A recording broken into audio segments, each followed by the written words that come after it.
नमस्कार, Surya classes centre में आप लोगों का स्वागत है। बच्चों, इस चैनल पे बहुत दिनों के बाद आपको वीडियो देखने के लिए मिल रही है, क्योंकि हम कुछ काम की वजह से इस चैनल पे हम काम नहीं कर रहे थे, ठीक ना। लेकिन हाँ, मैं वादा करता हूँ कि आज से ही आपको रेगुलर वीडियो मिलने स्टार्ट हो जाएगा, क्योंकि आपका जो पेपर है 24 फरवरी से बच्चों एग्ज़ाम हो रहा है बोर्ड, ठीक ना, यूपी बोर्ड का। तो आपको बच्चों क्या होता है कि हिंदी में आप पेपर देने जाते हैं, उसमें पर्यावरण प्रदूषण पर सबसे ज़्यादा निबंध लिखने के लिए आता है, हर साल लिया आता है, ठीक ना, गैप नहीं करता है।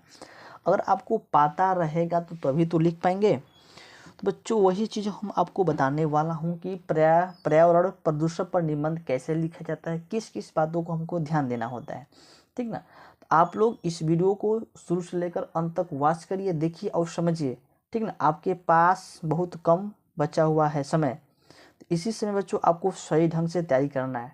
तो वही चीज़ बताऊंगा जो आने की संभावना है। चलिए बच्चों स्टार्ट करते हैं।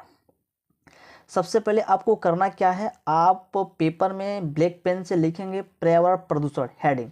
उसके बाद रूपरेखा में बच्चों क्या लिखना है, रूपरेखा में ये चीज़ लिखना है कि पर्यावरण प्रदूषण में हमको क्या क्या लिखना है। देखिए, सबसे पहले प्रस्तावना लिखना है, ठीक। उसके बाद प्रदूषण के प्रकार, आपका प्रदूषण कितने प्रकार के होते हैं, ठीक। पर्यावरण प्रदूषण का कारण, ठीक ना, इसका कारण क्या है। चौथा, प्रदूषणों को रोकने के लिए उपाय, प्रदूषणों को आप कैसे रोक सकते हैं, फिर से उपसंहार, ठीक। तो प्रस्तावना में क्या लिखना है, प्रदूषण के कितने प्रकार के होते हैं, ये सारा चीज़ बताऊंगा, ठीक ना। तो इस वीडियो को शुरू से लेकर अंत तक वॉच करिएगा। चलिए सबसे पहला पॉइंट देखते हैं, प्रस्तावना। तो प्रस्तावना को आप ब्लैक पेन से हेडिंग डालना से इससे क्या होता है कि जो एग्जामिनर जांचने वाला है ना, जांचते हैं तो वो सोचते हैं कि देखिए आप हेडिंग को हाईलाइट करेंगे ना, तो वो सोच जाएगा कि ये बंदा पढ़ा लिखा है, उसको भी अच्छा लगेगा, खुशी खुशी आपको नंबर दे देगा, ठीक। तो बच्चों क्या करते हैं कि हेडिंगों को अच्छा से हेडिंग नहीं दे पाते हैं, तो आपको ब्लैक पेन से लिखना है प्रस्तावना। इसमें लिखना है आपको, विश्व में तेजी से बढ़ती जनसंख्या पर्यावरण प्रदूषण का कारण है। यानी विश्व में तेजी से बढ़ती जनसंख्या पर्यावरण प्रदूषण का कारण है। प्रदूषण का अर्थ है, प्रदूषण का अर्थ स्वच्छ वातावरण है, ठीक ना। स्वच्छ वातावरण है में ही जीवन का विकास संभव है। अपने आसपास का वातावरण दूषित हो जाना ही प्रदूषण कहलाता है, ठीक ना। दूषित हो जाना प्रदूषण कहलाता है। आपको प्रस्तावना बच्चों इतना ही लिखना है, ठीक। चलिए आप चलते हैं दूसरा हेडिंग, प्रदूषण के प्रकार। आपका प्रदूषण कितने प्रकार के रहते हैं बच्चों वो जानेंगे, ठीक ना। चलिए आइए, आपको लिखना है दूसरा हेडिंग, प्रदूषण के प्रकार। प्रदूषण आपका कितने प्रकार के होते हैं। देखिए, आज के वातावरण में प्रदूषण निम्न रूपों में दिखाई पड़ता है, जैसे वायु प्रदूषण, जल प्रदूषण, ध्वनि प्रदूषण, रासायनिक प्रदूषण। देखिए, वायु प्रदूषण सबसे पहले हेडिंग है, डालेंगे वायु प्रदूषण। तो वायु प्रदूषण बच्चों क्या लिखेंगे उसको देखिए, ये नहीं कि जो चीज़ हम लिखे हैं आप यही लिखें, नहीं। अगर वायु प्रदूषण के बारे में आप कुछ जानते हैं, इसके बारे में कि वायु प्रदूषण क्या कहलाता है, अपने हिसाब से इसको लिख सकते हैं, ठीक ना। ये नहीं कि जो लिखे आप वही लिखेंगे, नहीं। आपको आता है इसको लिखना, अपने तरीके से, अपने बुद्धि से आप अपने कलम से इसको लिख सकते हैं। देखिए, वायु प्रदूषण में क्या लिखना है, वायु प्रदूषण में विशेष प्रकार की गैस अपने विशेष अनुपात में उपस्थित है। जीवधारी अपनी क्रिया के ऑक्सीजन व कार्बन डाइऑक्साइड का उपयोग करते हैं। मानव अपनी आवश्यकता के कारण वायु को प्रदूषित कर रहा है, वायु को प्रदूषित कर रहा है, ठीक ना। जैसे गंगा जी में जितना गंदगी है, सारा पानी उसमें कचरा जाता है, क्या है, जो जल है बच्चों दूषित हो रहा है, ठीक ना। क्या बच्चों दूषित हो रहा है, ठीक। वायु प्रदूषण बच्चों, सॉरी जल नहीं, वायु प्रदूषण है, दूषित हो रहा है, ठीक। आप चलते हैं दूसरा, जल प्रदूषण। देखिए, जल प्रदूषण क्या होता है, इसमें लिखिए, जल का हमारे जीवन में सबसे महत्वपूर्ण योगदान है। बात सही है, अगर जल नहीं रहेगा, पानी नहीं रहेगा तो फसल नहीं होगा, तो हम नहीं रहोगे, ठीक ना। महत्वपूर्ण योगदान है, जल ही जीवन है। सही, बच्चे बोलते हैं ना कि जल ही जीवन है, जल ही जीवन है। जल में कुछ तत्व जैसे खनिज लवण, कार्बन डाइऑक्साइड गैस आदि का अधिक मात्रा को जाने कारण जल प्रदूषित हो जाता है, ठीक ना। जल प्रदूषित हो जाता है। आपको जल प्रदूषण इतना लिखना है, ठीक। चौथा, ध्वनि प्रदूषण। जैसे रोड पे गाड़ियाँ चल रही, जो उसका धुआं निकल रहा है, क्या वो प्रदूषण फैला रहे हैं। जैसे आप कुछ फूंक रहे हैं, जो उसका धुआं निकल रहा है, क्या वही एक प्रदूषण है।